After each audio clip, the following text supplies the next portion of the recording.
पिशाच वदन क्रूर कलिश्च कलह प्रिय। कलयुग कलह से बड़ा प्रेम करता है और कलयुग के जो सेवक होते हैं, कलयुग के जो एजेंट होते हैं, उनको भी कलह से बड़ा प्रेम होता है। यही कारण है कि हूरपारक्रात के वजीर ने क्रॉली को जो परिचय दिया था अपने स्वामी का, उसमें उसको Lord of war and vengeance भी कहा गया है। उसने कहा कि मेरी पूजा तलवारों से करना, मेरी पूजा भालों से करना, वर्शिप में विथ स्वॉर्ड्स एंड स्पीयर्स, ऐसा उसने निर्देश दिया था। तो कलिश्च कलह प्रिय, कलयुग कलह से प्रेम करता है। हमारे द्वारा दिए गए जो भी प्रमाण हैं उनमें अगर श्रद्धावनत दृष्टि से देखेंगे तभी बातें समझ में आएंगी। अश्रद्धालु व्यक्तियों के लिए उनमें जो संकेत है उसको समझना बड़ा कठिन हो जाता है। इसका एक छोटा सा उदाहरण मैं देता हूँ आपको। वराह पुराण से जो हमने आपको प्रमाण दिया लोहारगल तीर्थ के विषय में, जहाँ पर कहते हैं वराह भगवान कि स्थानम लोहारगलम नाम म्लेच्छराज समाश्रितम। कुछ लोगों ने इस प्रकार की बातें करना आरंभ किया है कि जहाँ पर ये प्रसंग है वहाँ पर म्लेच्छराजैः समावृतम यह पाठ प्राप्त होता है। यहाँ पर म्लेच्छ राजाओं के द्वारा उस स्थान का आश्रय लिया गया, मात्र इतना अर्थ है। और हम जो बता रहे हैं म्लेच्छराज नामक किसी पैशाचिक शक्ति के बारे में, उसका यहाँ कोई संबंध नहीं है। वो पैशाचिक शक्ति मेरी कल्पना है, इस प्रकार का आरोप कुछ लोग लगा रहे थे। अब बात ऐसी कि ये जो म्लेच्छराजैः समावृतम वाला पाठ है, उससे पूर्व का एक पाठ हमें प्राप्त हुआ है 1893 ईस्वी में, और उसका जो पहले का प्रकाशन 73 में भी हुआ था। हरिकेश शास्त्री वाला संस्करण जो है वो 73-93 और बाद में 1970-75 के आसपास भी उसका पुनः प्रकाशन हुआ था। उसमें पाठ है स्थानम लोहारगलम नाम म्लेच्छराज समाश्रितम। यहाँ म्लेच्छराजैः समावृतम इस प्रकार से तृतीयांत बहुवचन नहीं है, यहाँ पर म्लेच्छराज समाश्रितम इस प्रकार से भाव रखा गया है। तो लोग कहते हैं म्लेच्छों का राजा, तो म्लेच्छों का राजा ये अर्थ तो स्वीकार कर लेते हैं लोग, मेरे विरोधी भी इतना स्वीकार कर लेते हैं, लेकिन ये स्वीकार नहीं करते कि वह म्लेच्छराज वैसा ही है जैसा निग्रहाचार्य बता रहे हैं। क्योंकि अगर ये स्वीकार कर लेंगे तो निग्रहाचार्य के समर्थन करने का दोष उनको लग जाएगा, तो ये भारी पातक हो जाएगा उनके जीवन में। इसीलिए ऐसा वो लोग नहीं करना चाहते। लेकिन जहाँ पर इतने भविष्य पुराण, विष्णु पुराण इत्यादि के प्रमाणों का समन्वय करके कल्कि पुराण और वराह पुराण इत्यादि से हमने आपको सब कुछ बताया, युग पुराण इत्यादि के आश्रय से भी इतने बातों को ये सब नकार देना चाहते हैं। लेकिन अगर इनके श्रद्धा स्थान जिन बिंदुओं पर हैं, ऐसे आचार्य केवल असंदर्भित रूप से भी मनुस्मृति के 8 अक्षरों को उठाकर महायंत्र प्रवर्तनम कह दें तो ये लोग उसी की इतनी लंबी चौड़ी व्याख्या कर देंगे, उन्हीं 8 अक्षरों पर 80 पेज लिख देंगे, जैसे कि संपूर्ण षड्यंत्रों का रहस्य बस उसी 8 अक्षर में छिपा हुआ है। क्यों? वहां श्रद्धा स्थान हो गया है। तो जहां श्रद्धा स्थान होता है वहां पर 8 अक्षर भी लोगों के लिए पूरे ग्रंथ का निर्माण करने का उत्प्रेरक हो जाते हैं। और जहां पर श्रद्धा स्थान नहीं होता है वहां पर सामान्य बातें छोड़ो, साक्षात भगवान कृष्ण भी जाकर दुर्योधन को कहे कि तुम शांति प्रस्ताव स्वीकार कर लो पांडवों का, तो कहा कि अरे ये ग्वाला हमको क्या बताएगा, इसको कैद करके जेल में डाल दो। तो भगवान भी कहने को विवश हो गए अर्जुन के पास कि अवजानन्ति माम मूढ़ा मानुषम तनुमाश्रितम। तो इस प्रकार से श्रद्धा स्थान से ही इन विषयों की प्रामाणिकता और अप्रामाणिकता की मानसिकता प्रभावित होती है। तो जितने भी अनुभव हमारे हैं या इन्हीं लोगों के, अन्य गुरु भाइयों के हैं, अन्य लोगों के हैं, वो सब नष्ट हो गए, नकार दिए गए। बस ये कहना है कि निग्रहाचार्य ने जो कहा वह काल्पनिक है, चाहे उसके कोई भी प्रमाण संदर्भ कहीं से प्राप्त होते हैं उसको कह देगा ये समुदाय कि ये तो शास्त्रों की और इतिहास संबंधी वाक्यों की दुर्गति करके अपनी बात को पुष्ट करने के लिए तोड़ मरोड़ कर प्रस्तुत कर रहा है। अभी भी ये नरपशु म्लेच्छराज को निग्रहाचार्य की निजी कल्पना मान रहे हैं। देखो, म्लेच्छराज शब्द का प्रयोग हम लोग इसीलिए करते हैं ताकि उसकी एक जातिवाचक संज्ञा स्थापित की जा सके, मतलब जो म्लेच्छों का राजा है। तो इस पद पर कई बार कई लोग बैठे हैं। अब बताओ, जो तुम लोग यह मानते हो, कुछ लोग यह भी पूछ रहे थे कि वराह पुराण तो वर्तमान म्लेच्छराज से पहले की रचना है, तो कैसे वर्णन है, वो तो भविष्यकाल घटनाओं का वर्णन भी नहीं करता। देखो, म्लेच्छराज एक जातिवाचक संज्ञा भी है। उस पद पर बैठने वाले व्यक्ति को वैसी तामसिक शक्तियां प्राप्त होती हैं, वैसा अधिकार प्राप्त होता है वैसे अभियानों को आगे ले जाने के लिए। लेकिन जितने भी म्लेच्छ शक्तियां हैं उनका वह केंद्र बिंदु तो है ही लोहारगल तीर्थ। और अगर तुम ये नहीं मानते हो कि मेरी कही बात सही है, तो ये बताओ कि वो कौन से म्लेच्छराज हैं जिनके द्वारा लोहारगल का आश्रय लिया गया? वो कौन से म्लेच्छ राजा थे, कब हुए, कहाँ हुए, उनका क्या नाम था? बताओ तुम्हें, क्या रूप था, क्या उनकी योजनाएं थी, यही तुम बता दो। क्योंकि ज्ञात इतिहास में देखें तो लोहारगल तीर्थ में तो सनातनी राजाओं का ही विशेष प्रभाव देखने को मिला है। फिर भगवान की वाणी झूठी कह दें क्या तुम्हारे चक्कर में? तो म्लेच्छ राजैः समावृतम जब कहा गया है तो कम से कम जो अनिर्धारित बहुत्वम तृतीय परिसमाप्यति कहते हैं कि जहाँ बहुवचन की संख्या निश्चित न हो वहाँ कम से कम 3 तो मानोगे, तो कम से कम उन 3 म्लेच्छराजों में से किसी एक के ही विषय में ठीक से बता दो। म्लेच्छराज समावृतम में तो बहुवचन हो गया, तो कम से कम बहुतों में से कुछ एक का ही प्रमाण तुम दे दो, तो वहां तुम दोगे नहीं। लेकिन बात है केवल म्लेच्छराज के विषय में निग्रहाचार्य की कथनों का विरोध करना। और ये लोग जब मेरे वीडियो को रीअपलोड भी कर रहे हैं तो वहां लिखते हैं कि mythological horror story by Nigrahacharya. तो भैया जब इतनी ही काल्पनिक बातें हम बता रहे हैं तुम्हारे नजरिए से, तो उसको फिर प्रसारित करने के स्थान पर उसके प्रसारण को रोकने का प्रयास करना चाहिए था। तो म्लेच्छराज के विषय में जो हम बता रहे हैं उसको केवल इसीलिए नकार देना क्योंकि लोग मुझसे निजी द्वेष करते हैं, ये अदूरदर्शिता का भी परिचायक है। जैसे पूरी के शंकराचार्य जी ने कह दिया कि मानवों की जो मानवीय सृष्टि है उसके बस 30 वर्ष ही बचे हैं। क्यों? जिस प्रकार से अंधाधुंध तुम लोग विनाश को ही विकास का नाम दे रहे हो, जिस प्रकार से स्थावर जंगम प्राणियों का लोप होता जा रहा है, यहाँ गिद्ध दिखने दुर्लभ हो गए, तुमको हंस कहाँ से दिखावें, ये उन्होंने कहा था। एक वक्तव्य उनका हम सुन रहे थे। तो पूरी के शंकराचार्य जी ने कहा कि अगर इस पर तत्काल रोक न लगाई गई, नियंत्रण न किया गया, तो मानवीय सृष्टि भी अन्य प्रजातियों के समान जो विलुप्त होते जा रहे हैं वैसे ही 30 वर्षों में ही विलुप्त प्राय हो जाएगी, ऐसा वो कहना चाह रहे थे।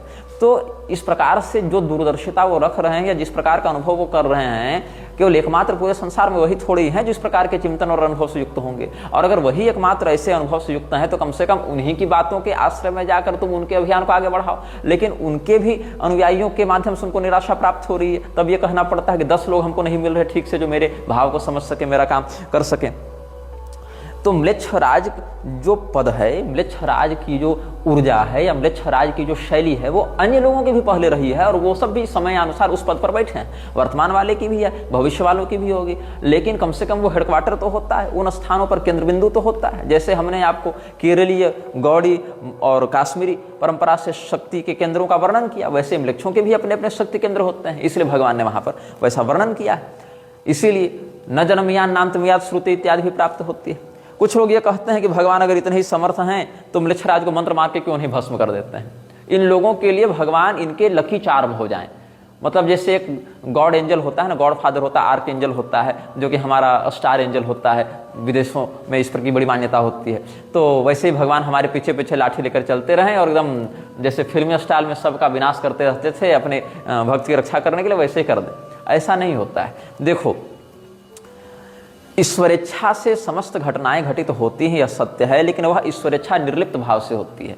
जैसे कोई भी घटना किसी काल विशेष में ही घटित होगी, किसी स्थान, किसी देश, किसी काल के आश्रय से ही कोई घटना घटित होती है, तो उस देश, उस काल, उस स्थान के अभाव में वह घटना घटित नहीं होती। मतलब उस घटना के होने में देश, काल, दिशा इत्यादि का स्थान है, उसका महत्व है, उसकी उपलब्धता होनी चाहिए। वैसे ही ईश्वरेच्छा के बिना कोई घटना घटित नहीं होती है। ईश्वरेच्छा भी काल, देश, दिशा इत्यादि के ही समान एक अनिवार्य निमित्त है किसी भी घटना के होने में, लेकिन वह ईश्वरेच्छा जो है वह आसक्ति युक्त नहीं होती, वह निर्लिप्त होती है। जैसे किसी स्थान पर यज्ञ कर दो या किसी स्थान पर कोई बलात्कार कर दे, उससे उस दिशा और काल को दोष नहीं लगता, उसमें उसके गुण का अधिग्रहण नहीं होता। इसीलिए जो परब्रह्म के तत्व को जानते हैं वे लोग भी तत्त्ववित्त महाबाहो गुणकर्म विभागयो गुणा गुणेषु वर्तन्त इति मत्वा न सज्जते। इस प्रकार से भगवान ने कहा कि वो लोग इसमें व्यामोहित नहीं होते, क्योंकि वो जानते हैं कि यह प्रणाली ऐसे ही कार्य करती है। जिस प्रकार से सूर्य के ज्योतिष्मान होने के बाद भी किसी काल विशेष में, दिशा विशेष में रात्रि का अनुभव भी किया जाता है, उसी प्रकार से परब्रह्म के सर्वसमर्थ होने के बाद भी किसी स्थान में, किसी दिशा में, किसी काल में अधर्म का बाहुल्य और धर्म का ह्रास भी देखा जाता है। तब भगवान किसी किसी घटना विशेष में जब उस प्रकार के स्तर तक बात पहुंच जाती है, तब यदा यदा हि धर्मस्य इत्यादि का उद्घोष सिद्ध करने के लिए अवतार लेकर आते हैं। तो ईश्वर के 2 प्रकार के स्वरूप क्रियात्मक प्रारूप में देखने को मिलते हैं, एक सक्रिय और एक निष्क्रिय। इसीलिए ईश्वर को कहीं कहीं कर्ता के रूप में भी व्यक्त किया गया है, कहीं कहीं अकर्ता के रूप में भी व्यक्त किया गया है। अकर्ता के रूप में ईश्वर निर्लिप्त रहते हैं।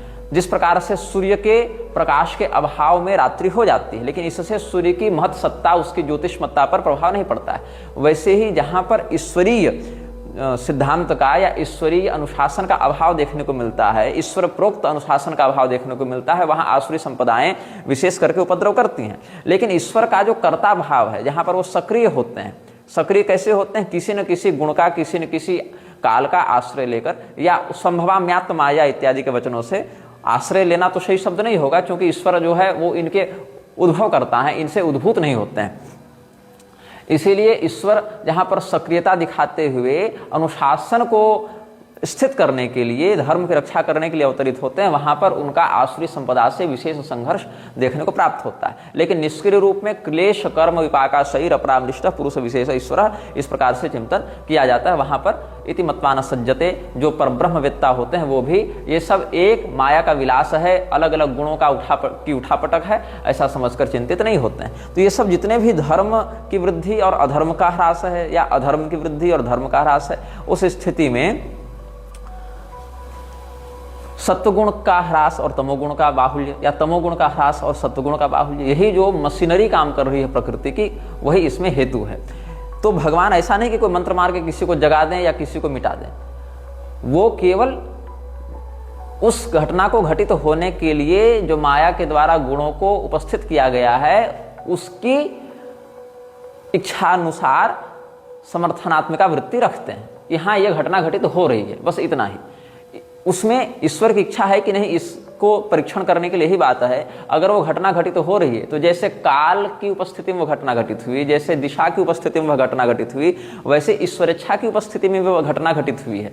यदि काल नहीं होता, दिशा नहीं होती, तो वहां पर वो घटना भी नहीं होती। वैसे ईश्वरेच्छा नहीं होती तो वहां वह घटना घटित भी नहीं होती। लेकिन उस घटना से होने वाले सुपरिणाम या दुष्परिणाम से काल और दिशा व्याप्त नहीं होते, वैसे ईश्वर इच्छा भी व्याप्त नहीं होती। यहाँ पर अगर किसी व्यक्ति के द्वारा अगर भावना के वशीभूत होकर ईश्वर से पुकार की जाए, तो ईश्वर फिर पुरुषावतार लेकर वहाँ पर हस्तक्षेप करते हैं। वह भी ईश्वर इच्छा के ही अंतर्गत करते हैं, वहाँ भी ईश्वर इच्छा के अतिक्रमण से नहीं करते हैं। वहाँ ईश्वर इच्छा यही होती है कि इस घटना में इस प्रकार का हस्तक्षेप किसी समर्थ तत्व के द्वारा किया जा सके, तब वह घटना घटित होती है।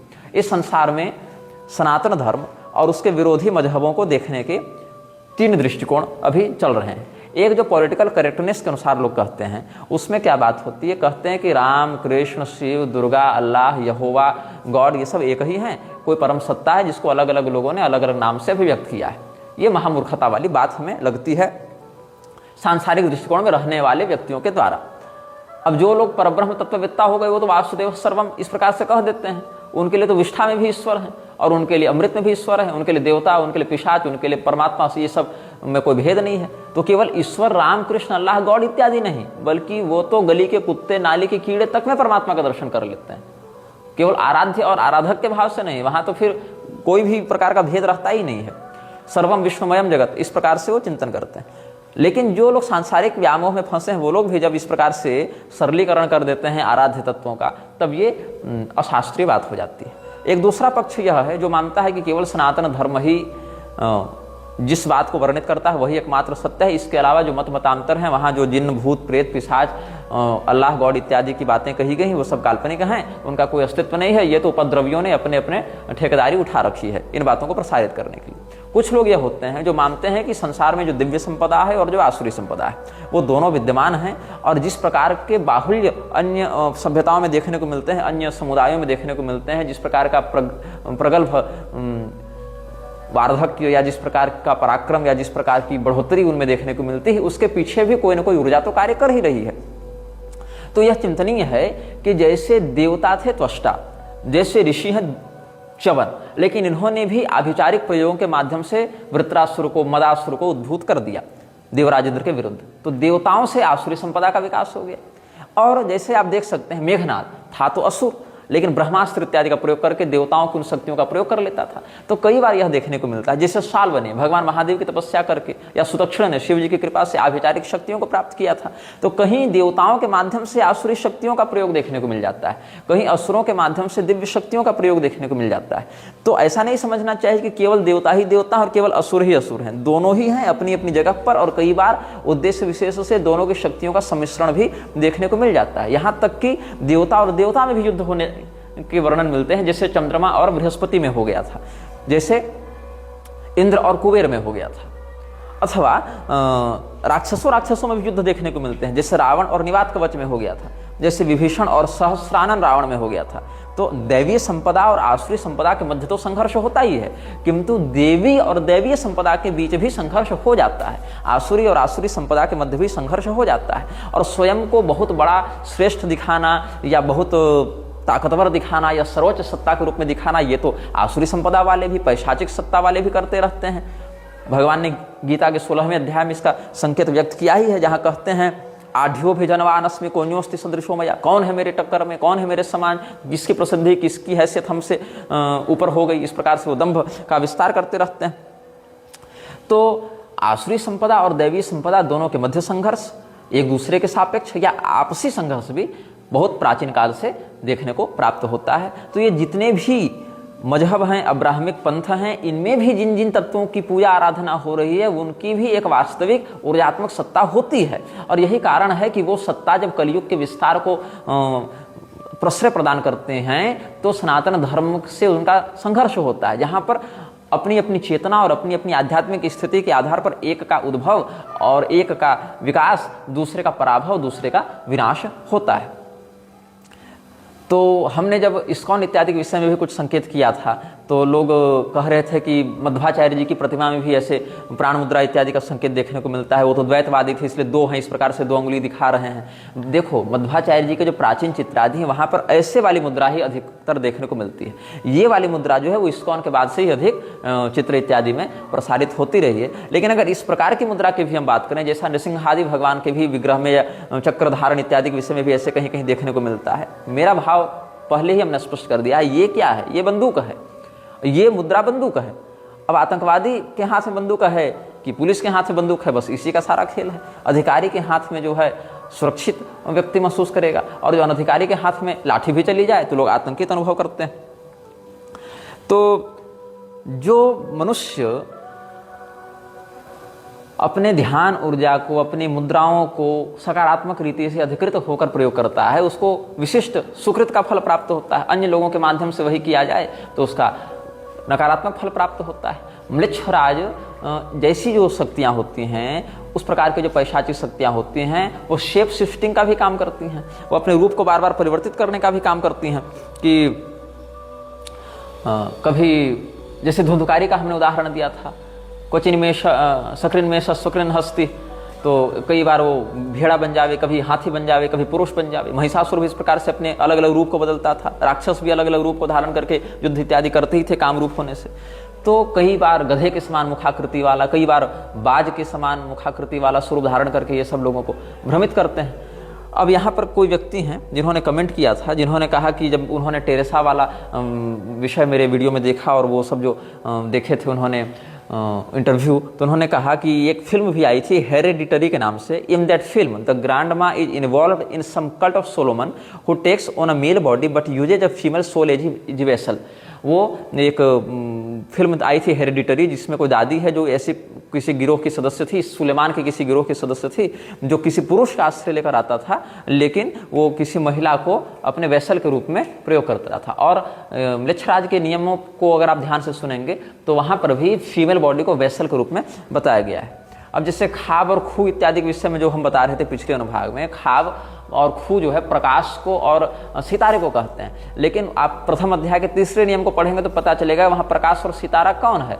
सितारा तो नर और मादा है, और प्रकाश उसके अंदर जो बिहोल्डर ऑफ लाइट है वो स्वयं म्लेच्छराज है। तो वहाँ पर केवल सितारे और प्रकाश की बात नहीं है, शब्द कहीं और जाते हैं, उनका संकेत कहीं और जाता है। The whole cult thing and how so many people are involved is very similar to what you are seeing and the rule in which Mlechharaj says that you achieve to put his house above your secondary house is exactly shown in the movie as the woman is in the cult haven't told her daughter and her daughter's family that she is in the cult.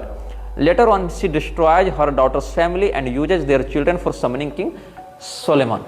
तो ये सब जो शक्तियां हैं आज भी देखें, जो इस्लामी तंत्र के साधक होते हैं भूत प्रेत भगाने के लिए आयतुल कुर्सी इत्यादि का प्रयोग करते हैं, वो सब क्या है? पैशाचिक भाषाओं के ऐसे शब्द विन्यास जो किसी विशेष ऊर्जा को उत्प्रेरित करते हैं, उससे किसी प्रभाव को जन्म देते हैं। और शक्तिशाली वर्ण समूह ही शब्द कहलाता है। किसी विशेष अर्थ को प्रकाशित करने वाला, किसी विशेष परिणाम को प्रकाशित करने वाला जो वर्ण समूह है वही शब्द हो जाता है। और अलग अलग सभ्यताओं में अलग अलग भाषाओं के माध्यम से, अलग अलग शब्दों के माध्यम से अलग अलग ऊर्जाओं को उत्प्रेरित किया जाता है। तो म्लेच्छराज की रणनीतियां तो युद्ध में काम आती ही हैं। आती ही थी। अब हालांकि अभी लड़ाई के मायने बदल गए हैं, अभी तो बायोलॉजिकल वार भी हो गया है, अभी तो सॉफ्टवेयर वार भी हो गया है, अभी तो अलग अलग प्रकार के कूटनीतिक वार भी हो गए हैं, जिस प्रकार की सभ्यता और तकनीक का विकास हो रहा है। लेकिन जिस समय इतना विकास नहीं हुआ था इन माध्यमों में, उस समय भी कुछ नीतियाँ होती थी जो आज भी कई मामलों में प्रासंगिक हैं। उस विषय में भी हम चर्चा कर रहे हैं और कुछ अनुभागों में कर चुके हैं, आगे भी कुछ अनुभागों में हम चर्चा करेंगे।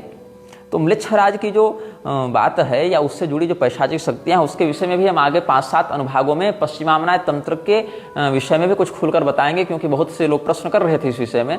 तो जितने भी प्रकार के ये सब अन्य मजहबों में शक्तियाँ होती हैं जिनकी चर्चा होती है, उससे बहुत ज़्यादा प्रभावित उनका जीवन रहता है। आप यहाँ घर में बैठे बैठे न सोचें, विदेशों में बहुत से ऐसे मामले हैं जहाँ ऐसे डीमंस, ऐसे पिशाच आते हैं, उनको प्रोसेस करते हैं, वहाँ पर उठापटक होते हैं। बहुत से आपको डॉक्यूमेंट्रीज मिल जाएंगी, बहुत सी सच्ची घटनाओं के इंटरव्यूज मिल जाएंगे, बहुत से लिखित दस्तावेज मिल जाएंगे, ऐसे रिकॉर्ड्स मिल जाएंगे आपको जहाँ पर ऐसे इंसिडेंट्स दर्ज किए गए हैं। तो ऐसे केवल सोचने से या मनोविकार से ये सब नहीं होता है, बहुत कुछ उसमें अतृप्त इच्छाएं होती हैं, क्योंकि वो तो ऐसे भी अशुचि देश है, वहाँ पर शौचाचार का पालन नहीं होता है, अंतिम संस्कार विधिवत नहीं होता है, तो पवित्रता नहीं होती है। तो वहाँ पर तो इन शक्तियों का और अधिक बाहुल्य होता है, अधिक ये सब सक्रिय हो जाती हैं। वहाँ यज्ञ भूमि नहीं है, वहाँ पर देवताओं को आज भाग प्राप्त नहीं होता है, तो वहाँ पर ऐसी शक्तियों को विशेष प्रश्रय मिलता है, उनको फलने फूलने का विशेष अवसर प्राप्त होता है। तो वहाँ पर ऐसी शक्तियों का अनुभव विशेष करके किया जाता है। तो उन सभ्यताओं के जो शब्द हैं, उन शब्दों में रचित जो वर्ण विन्यास हैं, उन मंत्रों के माध्यम से कह दें या उन गीतों के माध्यम से या समनिंग जो उनकी होती हैं उन शैतानों की, उनके माध्यम से लोग बुलाते हैं। तो सारी सत्ताएं हैं विश्व में, अलग अलग सत्ताओं ने उन सभ्यताओं को प्रभावित किया है। उनके नाम बदल जाते हैं अलग अलग स्थानों पर, कहीं पर परी कह दो, कहीं हूर कह दो, कहीं यक्षिणी कह देते हैं अलग अलग प्रजातियों में, कहीं जिन्नात कहते हैं उसकी अलग प्रजाति में, लेकिन उनका वास्तविक अस्तित्व होता है और वो वास्तव में प्रभावित करते हैं लोगों के जीवन को, उन सभ्यताओं से संबंधित लोगों को प्रभावित करते हैं। लेकिन टकराहट की जहाँ तक बात है, तो सनातन धर्म के सिद्धांत में जो दैवी संपदा है और जो आसुरी संपदा है, इनका संघर्ष प्राचीन है। और यही आसुरी संपदा कलयुग को बढ़ाने के लिए ऐसी क्षुद्र शक्तियों का, ऐसी तामसिक शक्तियों का आश्रय लेती है, जिसमें वर्तमान में हमारा जो लक्ष्य है वह म्लेच्छराज नाम की एक सत्ता है, जो एक ही शरीर में रहने वाले 2 पिशाचों की बात है। और उसके विषय में जो अनुभव हमारे हैं और हमारे सुहृदों के हैं और जो अध्ययन हमारा है, उसके विषय में हम आपको अपने सामर्थ्य की सीमा में आलोकित कर रहे हैं। म्लेच्छराज की सेना में एक विशिष्टता यह होती है कि वहाँ वैतनिक सैनिक नहीं होते हैं, वहाँ पुरस्कार के आधार पर सैनिकों की नियुक्ति होती है। मतलब लूट के माल में हिस्सा। वैतनिक सैनिक की सैलरी फिक्स होती है, इसीलिए वो व्यक्ति सीधे सीधे उतने तत्परता से काम नहीं कर पाता, क्योंकि उसको पता है कि हम कितना भी परिश्रम करें हमको मिलना इतना ही है। लेकिन जहाँ कमीशन बेस्ड होती है, जहाँ लूट के माल में हिस्सा होता है, और इस काम का प्रयोग इस्लाम के विस्तार में बहुत किया गया है, इस योजना का प्रयोग। और म्लेच्छराज के माध्यम से जहाँ भीषण नरसंहार किया गया, वहाँ इस्लामी तलवारों ने इसी का प्रयोग किया है। वहाँ वैतनिक सैनिक नहीं होते थे, वहाँ होता था कि तुम यहाँ पर आक्रमण करो, जीतो, लूट के माल में तुमको तुम्हारे काम के अनुसार हिस्सा मिलेगा। और ये हिस्सा किसी भी रूप में हो सकता है, पैसे के रूप में, घर के रूप में, औरत के रूप में, दौलत के रूप में, किसी भी रूप में हो सकता है, गुलाम के रूप में। तो जो बड़े बड़े अनुयायी होते हैं म्लेच्छराज के, वो कमीशन बेस्ड होते हैं, पेमेंट बेस्ड नहीं होते हैं, मतलब सैलरी बेस्ड नहीं होते हैं। छोटे छोटे वो सैलरी पर रखते हैं अपने सैनिकों को। अलग अलग देशों की सेनाएं भी जो हैं वो वैतनिक सैनिक रखती हैं, लेकिन जो उसके नायक होते हैं वो वैतनिक नहीं होते, वो लूट के माल में हिस्सा रखने वाले होते हैं। ये सब बहुत सामान्य शब्दों का हम प्रयोग कर रहे हैं। यहाँ लूट के माल का हिस्सा ये नहीं कि 1000 रुपया 2000 रुपया, ये खरबों में जाते हैं, ये हिस्से खरबों में जाते हैं, अरबों में भी नहीं, खरबों में जाते हैं। तो म्लेच्छराज के सैनिक उत्तर पक्षीय योजना बनाते हैं, पूर्व पक्षीय योजना नहीं बनाते। मतलब वो स्वयं से पहले कोई योजना बनाकर आक्रमण नहीं करते, वो इस बात को ध्यान में रखते हैं कि सामने वाले की योजना के सापेक्ष हम योजना बनाएं। अगर कभी हमको पहले आक्रमण करना भी पड़े तो हम उसी योजना से आक्रमण करें जिस प्रकार की योजना सामने वाला पहले बना चुका है। इसके लिए वो 2 काम करते हैं। पहला, या तो उसकी सेना से कोई घुसपैठ करके अपने यहाँ मिला लें किसी गुप्तचर को, जो इनसाइडर हो, जो वहाँ इन्फॉर्मेशन देता रहे, जो वहाँ की बातों को गुप्तचरी करके हम तक पहुँचाता रहे। या फिर अपने दुश्मन के खेमे में अफवाह उड़ाते हैं, दुश्मन के विषय में, तुम्हारे सैन्य शक्ति के विषय में, तुम्हारे राजनीतिज्ञता के विषय में अफवाह उड़ती है। तो वहाँ जनता की जो प्रतिक्रिया होती है या विपक्षी सैनिकों के मध्य जो प्रतिक्रिया होती है, उससे ये लोग निर्णय लेते हैं कि ये सामने वाले में एकता कितनी है और सामने वाले के पास संसाधन कितने हैं। और अगर संसाधन की दृष्टि से या योजना की दृष्टि से, मोर्चे पर डटे रहने की दृष्टि से मृक्षराज के विपक्षी अधिक प्रबल हैं, तो वहां सीधे टकराने से ये लोग बचते हैं। ये तभी टकराएंगे जब इनको विजय सुनिश्चित दिखाई पड़ेगी या कम से कम समानांतर टक्कर की स्थिति होगी। तो अफवाह उड़ाकर अपने विपक्षी के भरोसेमंद लोगों को, विश्वास पात्रों को या तो गुमराह करना, भ्रमित करना, ये पहला काम। या दूसरा काम, यदि भ्रमित न कर सको तो कम से कम उसकी योजना की स्पष्ट जानकारी हमको प्राप्त होती रहे। तो ये काम जब वाटरलू का युद्ध होने वाला था तो लॉर्ड ऑक्सब्रिज ने जाकर वेलिंगटन के ड्यूक से पूछा था कि हमको कैसे कल योजना बनानी है, क्योंकि घुड़सवार सेना का एक नायक था ऑक्सब्रिज। तो कहा, उस समय जो ड्यूक था वेलिंगटन का, उसने कहा कि कल आक्रमण पहले कौन करेगा, हम करेंगे कि वो लोग करेंगे? तो इन्होंने कहा कि नेपोलियन करने वाला है पहला आक्रमण। तो इसने कहा कि चूंकि हमें बोनापार्ट की योजना के विषय में कुछ पता नहीं है कि किस प्रकार से वो आक्रमण करने वाला है, इसीलिए हम भी अपनी योजना बनाने में असमर्थ हैं। तो सामने वाले की योजना के आधार पर मृक्षराज की योजनाएं बहुत हद तक बदलती रहती हैं, क्योंकि वो जीत की हवस में, वो जीत के नशे में झूमता हुआ व्यक्ति है और वो चाहता नहीं है कि हम हारें कहीं पर। हारना उसे स्वीकार नहीं होता है। इसीलिए अपने अनुयायियों के लिए भी उसने एक्सीलेंस को अनिवार्य नियम बना रखा है, विकल्प नहीं बना रखा है। आप विशेषज्ञ हो, ये आपका गुण नहीं होना चाहिए, आपकी अनिवार्यता होनी चाहिए। ये नहीं कि हम विशेषज्ञ कभी हो जाए कभी न हो जाए। Excellence is a must thing, ये विकल्प नहीं हो सकता है। तो मृक्षराज जो है वो किसी भी ऐसे विषय पर इन्वेस्ट नहीं करता है जिस विषय में उसको अपेक्षाकृत अधिक रिटर्न न मिले। वो डूबने वाला सौदा नहीं करता है। यही कारण है कि सामने वाले की योजना जितनी गुप्त रहती है, मृक्षराज की योजना उतनी खंडित होती है। ये भी एक बात है। इसीलिए एक एक व्यक्ति के मोबाइल के माध्यम से, चिप के माध्यम से या नकारात्मक शक्तियों के माध्यम से उसके कुल देवता, गोत्र, ग्राम देवता इत्यादि की परंपरा को खंडित करके उसकी आध्यात्मिकता की रक्षा करने वाले तत्वों से उसका कनेक्शन तोड़कर वो व्यक्ति को मानसिक, शारीरिक हर प्रकार से अपनी गिरफ्त में रखना चाहता है और अपने अनुयायियों के माध्यम से उसको विविध रसायनों के उपभोग के माध्यम से इतना क्षीणकाय कर देना चाहता है, इतना अस्थिर मति कर देना चाहता है कि उसकी बुद्धि, मृक्षराज की बुद्धि और योजना के सदैव नीचे रहे, उसका अतिक्रमण न कर सके। जहां पर शत्रु को आक्रमण की अपेक्षा न हो, आक्रमण की उम्मीद न हो, उसी स्थान पर मृक्षराज बहुधा आक्रमण करने का पक्षधर होता है। स्वयं को सदैव कमजोर दिखाना, स्वयं को असमर्थ दिखाना, स्वयं को दयालु दिखाना या दुर्बल दिखाना, यह मृक्षराज की शैली की एक विशेषता है। वो या तो स्वयं को दयालु के रूप में प्रस्तुत करेगा जिससे लोगों को लगे ये तो क्रूर ही नहीं है, ये तो बहुत भोला भाला व्यक्ति है, या तो स्वयं को दुर्बल के रूप में प्रस्तुत करेगा ताकि आपको लगे अरे ये मेरा क्या बिगाड़ेगा। और जो व्यक्ति कपटपूर्वक स्वयं को दयालु के रूप में और दुर्बलता के आवरण में लपेट कर प्रस्तुत करता है, वो व्यक्ति बहुत भयंकर जहर उगलता है। और मृक्षराज अपने युद्धों में बहुत बार इस नीति का प्रयोग करता है, जहां स्वयं को या तो दयालु के रूप में दिखाए या दुर्बल के रूप में दिखाए। अब मृक्षराज के विषय में एक बात और समझी जानी चाहिए।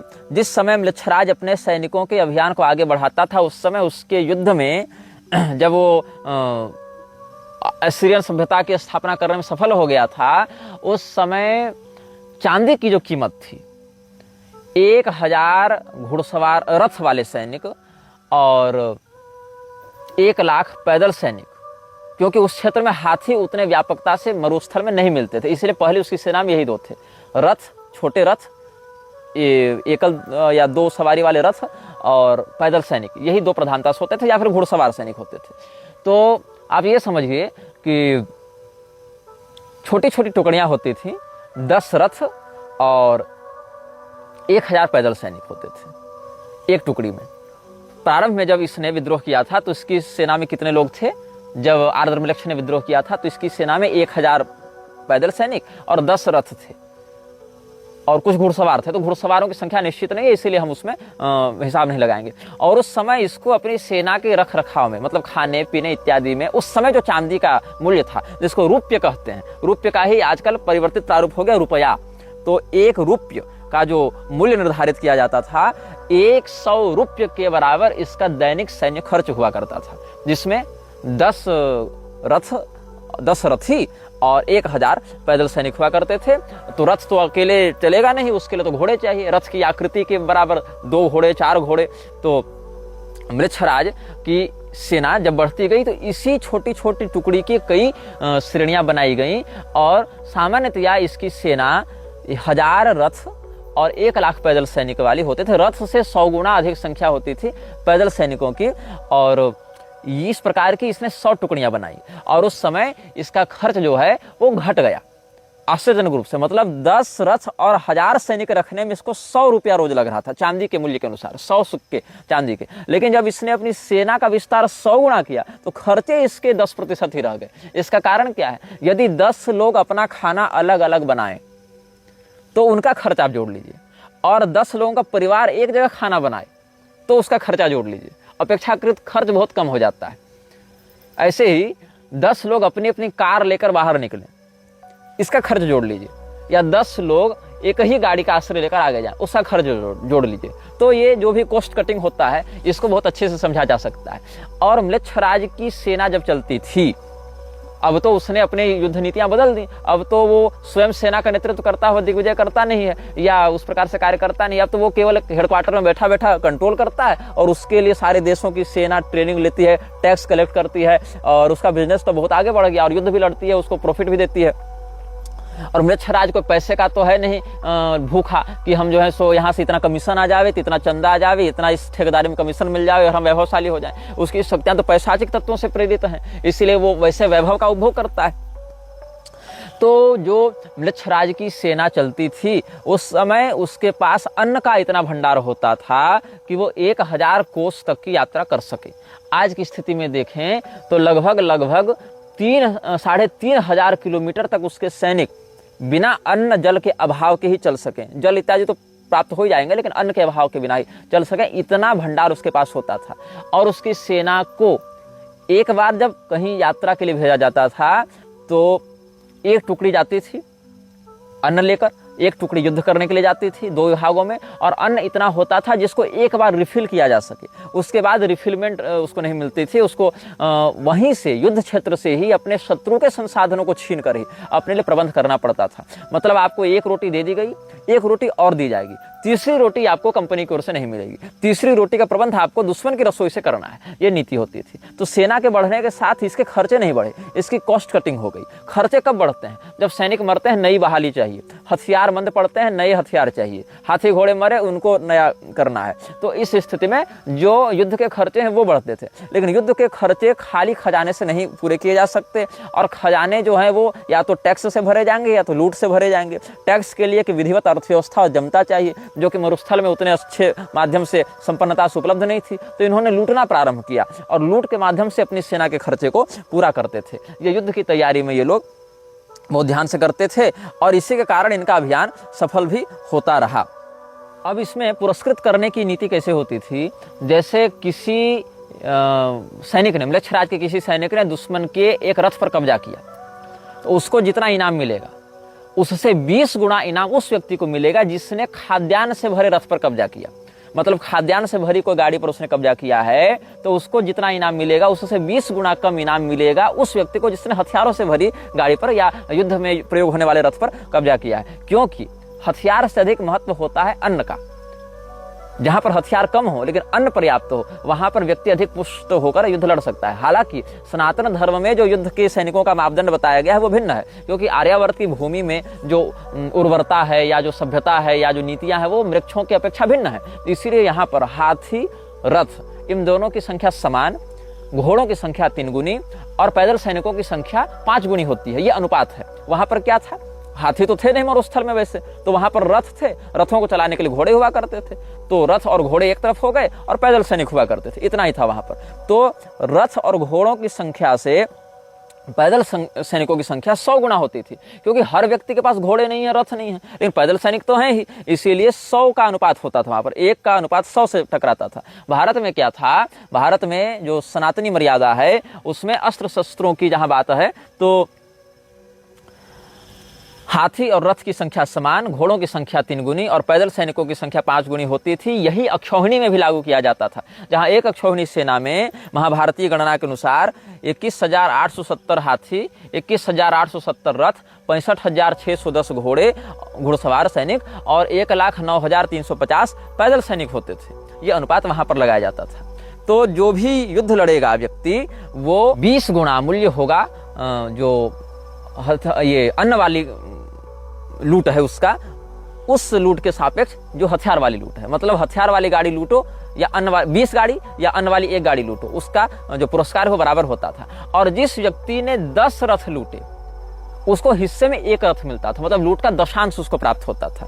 10 रथ लूटे, 10 घोड़ों पर कब्जा किया या उस प्रकार से जिसने विशेष पराक्रम दिखाया या 20 किया, तो उसी के अनुपात में उसका जो दशांश है वो उसको कमीशन के रूप में प्राप्त होता था। इससे मृक्षराज के सैनिक अधिक से अधिक लूटने के लिए प्रोत्साहित होते थे कि हम जो है वो अधिक से अधिक कब्जा करें, या तो हम अन्न की गाड़ी पर कब्जा करें या रथों पर कब्जा करें, और वहां पर अपना पताका, अपनी ध्वजा लगाकर मृक्षराज के विजय को हम सुनिश्चित करें। बहुधा मृक्षराज स्वयं युद्ध लड़ने जाता नहीं था, मृक्षराज अपने सैनिकों के माध्यम से, अपने सेनानायकों के माध्यम से अपने अभियान को आगे बढ़ाता था। और बहुत से लोगों को तो पता भी नहीं था कि हम वस्तुतः किस पिशाच के लिए काम कर रहे हैं। उनको तो लगता था हम तो सुख सुविधा, अप्सरा, हूर, जन्नत के लिए काम कर रहे हैं, हमको तो यहाँ पर हेवन में जगह मिलेगी, हमको तो यहाँ प्राप्त होगा, ये सवाब प्राप्त होगा, ये पुण्य प्राप्त होगा, इस लोभ में लड़ते थे। और कमांडर्स को भी पता नहीं होता था कि हम वस्तुतः किस पिशाच के लिए काम कर रहे हैं, क्योंकि ये कोई दरबार लगाकर अपने सेनानायकों को कमांड देता नहीं था। ये आभासी शक्ति के माध्यम से लोगों को प्रोसेस करके उनसे अपना काम करवाता था मृक्षराज, और करवाता है।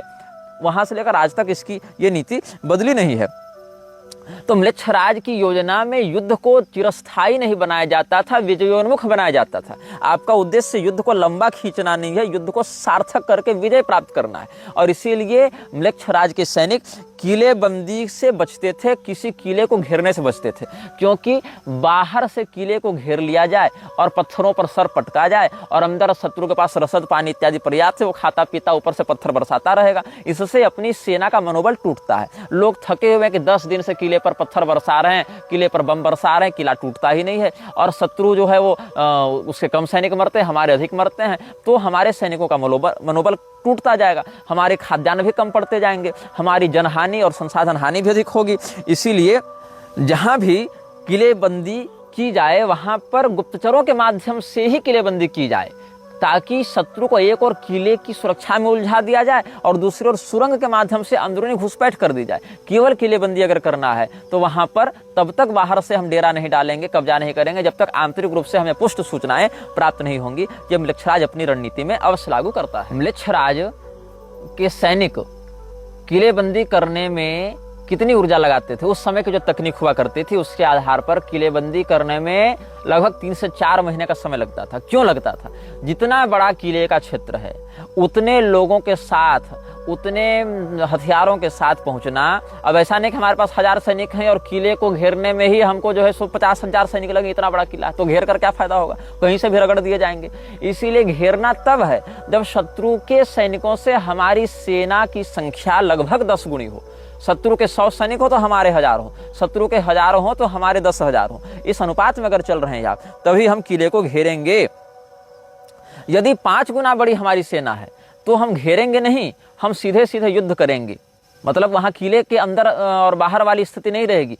कैसे सीधे सीधे युद्ध करेंगे? तो हम किले के बाहर के क्षेत्रों को ध्वस्त करेंगे, ऐसे क्षेत्रों पर आक्रमण करेंगे, ऐसे गांव पर आक्रमण करेंगे जहां पर शत्रु के कारखाने लगे हों, जहां पर शत्रु की अर्थव्यवस्था चलती हो। अर्थव्यवस्था किले से तो चलती नहीं, वो तो बाजार से चलेगी, वो तो फैक्ट्री से चलेगी, वो तो कारीगरों के कस्बों से चलेगी। तो कारीगरों के कस्बों पर जाकर आक्रमण करो तो आयात निर्यात प्रभावित होगा। किसानों के खेतों पर आक्रमण करो, जल के स्रोत को प्रदूषित करो। तो बाहर जब उत्पात होगा तो मजबूरी में जो हमारा शत्रु है उसकी सेना को किले से बाहर आकर युद्ध लड़ना पड़ेगा। तो 10 गुनी सेना है तो हम बाहर किले को घेर सकते हैं। अगर 5 गुनी सेना है तो बाहरी उत्पात करेंगे, शत्रु को बाहर निकलने के लिए मजबूर करेंगे। अगर हमारी सेना शत्रु की सेना से 2-3 गुना बड़ी है तो हम सेना को 2-3 हिस्सों में बांटेंगे। एक सामने से युद्ध करेगा, एक पीछे से आक्रमण करेगा, और एक दोनों को बैकअप देने के लिए, रीइंफोर्समेंट के लिए तैयार रहेगा। अगर हमारी सेना और शत्रु की सेना बराबर टक्कर की है तो हम युद्ध से बचेंगे, प्रयास करेंगे उसको लालच दिया जाए। साम दाम दंड भेद है ना सनातन धर्म में भी, तो हम लोग तो भूलते जा रहे हैं, लक्ष्य अपनाते जा रहे हैं। तो वहां पर समझौता कर लिया जाए, शत्रु को अपना मित्र बना लिया जाए, उसको किसी प्रकार का प्रलोभन दिया जाए। और अगर हमारी सेना कमजोर है, हमारी सेना क्षीणकाय है, तो वहां से निकल भागा जाए, वहां पर अपनी सेना के पुष्ट होने तक प्रतीक्षा की जाए, शत्रु से न टकराया जाए। क्योंकि युद्ध में मरना बहादुरी नहीं है, युद्ध में विजयी होना सैनिक का लक्ष्य होना चाहिए। मरने की अपेक्षा मारने के लिए तैयार होना चाहिए, ऐसा मृक्षराज का निर्देश रहता था। तो जो मृक्षराज के सैनिक हैं वो अपनी सेना को, जो सेना नायक हैं, 2 भागों में बांटकर कार्य करते थे। एक है युद्ध विभाग, एक है प्रशासनिक विभाग। प्रशासनिक विभाग राजा के माध्यम से, जो भी उसमें तात्कालिक छोटे छोटे राजा होते थे जो कि सेना का एक चेहरा लेकर चलते थे कि किसकी सेना है, तो सीधे थोड़े बोलेंगे कि पिशाच की सेना है। वो तो कहीं ना कहीं कि भाई इराक की सेना है, ईरान की सेना है, मिस्र की है, अरब की है, तुर्की की है, इस प्रकार से एक चेहरा लेकर चलेगा। तो वहां पर जो राजा है उसका काम है जनता के मध्य में अपनी छवि प्रभावशाली बनाए रखने की। तो कई बार न्याय का भी प्रदर्शन करना पड़ेगा, कई बार नैतिकता का भी प्रदर्शन करना पड़ेगा, कई बार उदारता का भी प्रदर्शन करना पड़ेगा। लेकिन सेना के लिए न्याय, उदारता, मानवोचित शील ये सब युद्ध मैदान में काम नहीं आते। वहां सिर्फ ये काम आता है कि कैसे हम जीवित रहें और कैसे अपने शत्रु को मारें, इतना ही, इससे अधिक कुछ भी नहीं। वहां न्याय, नैतिकता इत्यादि का प्रयोग लक्ष्य नहीं करते हैं। ये सब आर्य मर्यादा के युद्ध धर्म है। न्याय नैतिकता की, शत्रु के निशस्त्र होने पर उसको नहीं मारो, उसके बाल खुले हो गए, वो भागने लगा तो न मारो, शरण में आ गया तो न मारो, ये म्लेच्छराज के सैनिक नहीं मानते। ये सब वो मानते हैं या तो मार दो या तो भाग निकलो। यदि मरने वाले हो तो भाग जाओ और यदि मारने वाले हो तो मार दो। उसके बीच में कोई तीसरा चिंतन नहीं होना चाहिए। इसीलिए म्लेच्छराज के सैनिक एक लक्ष्य से प्रेरित होकर कार्य करते हैं और म्लेच्छराज के सेनानायक भी इसी प्रकार से कार्य करते हैं। तो जो व्यक्ति जितना लालची, जितना अवसरवादी, जितना विश्वासघाती, जितना कपटी होता था, म्लेच्छराज के सेना नायकों में उसका सम्मान और उसकी गरिमा उतनी अधिक होती थी। इसलिए प्रशासनिक कार्य अलग होता था, जो रसद पहुंचावे, जो व्यक्ति हथियार सप्लाई करे, जो व्यक्ति राजा के माध्यम से और रीइंफोर्समेंट इत्यादि दिलवाए, वो विभाग बिल्कुल अलग होता है। और जो युद्ध क्षेत्र में सीधे सीधे माथा काटने का काम करे, वो विभाग केवल लालची, स्वार्थी, लूट के पैसे और माल की ओर ध्यान आकर्षित करने वाले लोगों से ही भरा हुआ होता है म्लेच्छराज की सेना में। केवल शारीरिक रूप से सक्षम होने से आप कुशल सेनानायक और सैनिक नहीं बन जाते। वू हो नाम का एक व्यक्ति था चीन में, जो 160 किलो तक के पत्थर को बड़ी सरलता से उठा लेता था। एक लीशु नाम का एक व्यक्ति हुआ करता था, उसकी दृष्टि इतनी तीव्र होती थी कि अगर 100 फीट भी दूर कोई राई का दाना रखा हुआ है, इतना सूक्ष्म वो देख लेता था। लेकिन क्या ये प्रसिद्ध योद्धा के रूप में हो पाए? इतना शारीरिक बल होने के कारण, दृष्टि इत्यादि इतनी प्रखर होने के कारण भी, बाद भी ये लोग अच्छे सेना नायक के रूप में थोड़े ख्यापित हो पाए। क्योंकि सेना नायक होना या अच्छा सैनिक होना केवल शारीरिक रूप से प्रबल होने पर या मांसपेशियां तगड़ी हैं या नजर और कान बढ़िया हैं, इससे निर्धारित नहीं होता है। बात ऐसी है कि जिस व्यक्ति की सैन्य कुशलता अधिक होती है, राजा उसके काम में दखलंदाजी भी नहीं करता। राजा को इससे मतलब नहीं होना चाहिए कि हमारा जनरल किस प्रकार का नैतिक व्यवहार कर रहा है अपने शत्रु या अपने सैनिकों के साथ। उसको बस इस काम से मतलब होना चाहिए, यदि इसके पास सैनिक हैं और यदि सैनिक इसकी बात मान रहे हैं और यदि ये परिणाम को मेरे पक्ष में परिवर्तित करने की योग्यता रखता है, तो इसको फुल फ्रीडम दी जाए, इसको इसके काम में हस्तक्षेप न किया जाए। क्योंकि अगर हस्तक्षेप किया जाएगा तो सेना नायक के मामले में ये मन में एक भाव यह उठेगा कि ये राजा तो हमारा मालिक बनना चाहता है, ये दखलंदाजी कर रहा है, मतलब स्वयं को हमसे अधिक योग्य समझता है, तो उसके हित कहीं न कहीं उससे टकराने लगेंगे। तो राजा को, म्लेच्छराज को अपने सेना नायक से बस इसी बात का मतलब है, उसके मन में हमारी वफादारी है कि नहीं, बस एक बात। दूसरी, उसमें किसी भी स्थिति में हमें विजयी बनाने की योग्यता है कि नहीं। बाकी आप कुछ भी क्रूरता कर दें, कुछ भी कर दें, उससे म्लेच्छराज को कोई मतलब नहीं होता।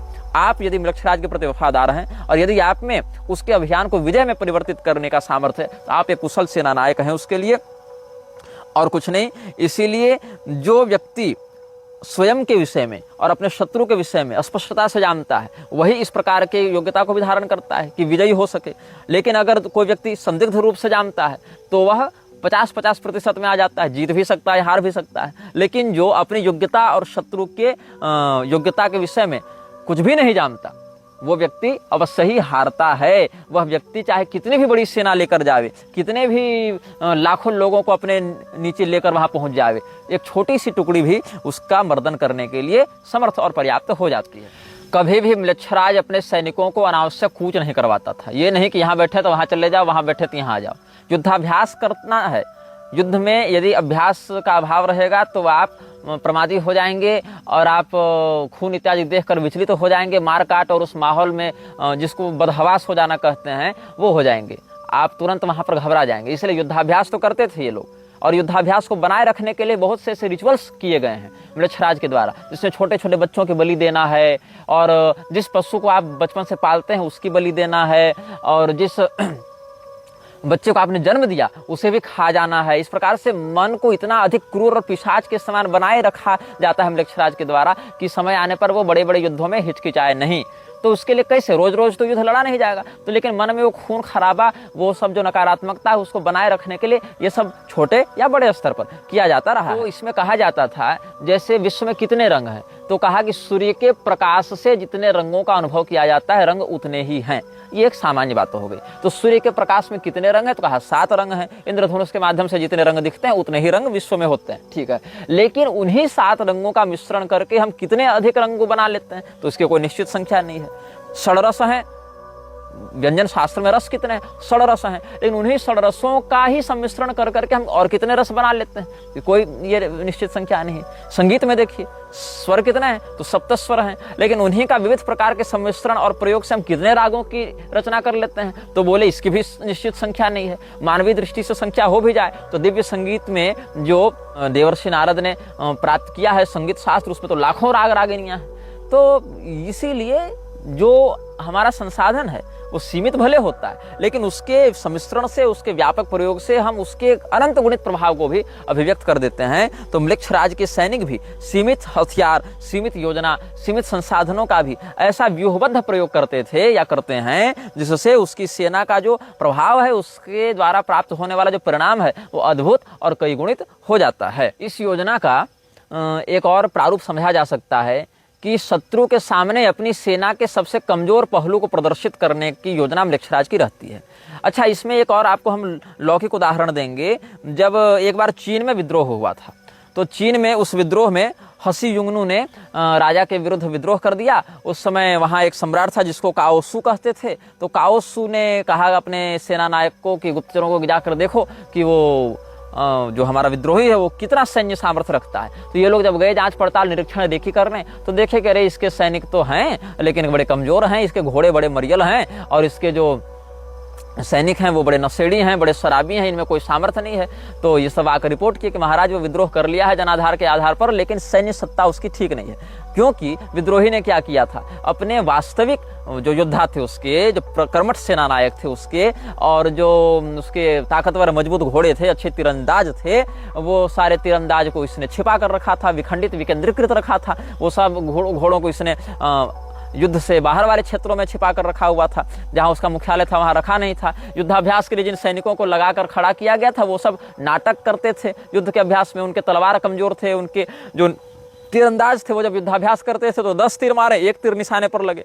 तो जानबूझ के ऐसे लोगों को प्रोजेक्ट किया गया कि सेना कमजोर लगे। लेकिन जब युद्ध हुआ तो ये सारे जो पेड कर एक्टर्स थे वो सब निकल गए, और जो वास्तविक तीरंदाज थे, अचूक लक्ष्य भेदी जो थे, जो मजबूत घोड़े थे, सेना नायक थे, वो सब सामने युद्ध करने आ गए। तो पेड एक्टर्स से उसने अपने सेना के कमजोर पहलू को दिखाया और युद्ध के समय वास्तविक योद्धाओं को प्रदर्शित कर लिया, और उतनी बड़ी जो चीनी सम्राट की सेना थी उसको हारना पड़ गया। तो इसीलिए जो म्लेच्छराज के सैनिक हैं वो बाहर से देखने पर बड़े मरियल दिखेंगे, दीनहीन दिखेंगे, अरे ये क्या हमारा बिगाड़ेगा, लेकिन वो वास्तविक सैनिक नहीं है। वो आपको भरमाने के लिए, भटकाने के लिए सामने प्रोजेक्ट किए गए हैं जिनको पता भी नहीं कि उनका उद्देश्य क्या है। तो वास्तविक सैनिक तभी प्रकट होते हैं, वास्तविक जो योद्धा हैं उसके तभी प्रकट होते हैं जब वास्तव में युद्ध का मैदान आ चुका हो, जहां एक्शन की बात हो। उससे पहले ये सब अपने वास्तविक रूप को सामने प्रदर्शित नहीं करते हैं। म्लेच्छराज की रणनीतियों के विषय में आज हमने कुछ सांकेतिक चर्चा की है। आगे के 2 अनुभागों में हम इसी रणनीतिक श्रृंखला को आगे ले जाने का प्रयास करेंगे। यह वीडियो जल्द ही हटा दिया जा सकता है।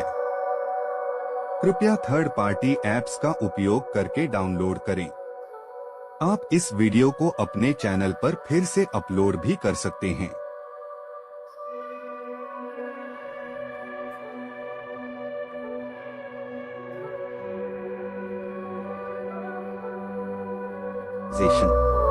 This video may get deleted soon. Please download using third-party apps. You may also re-upload this video on your channels. Thank you.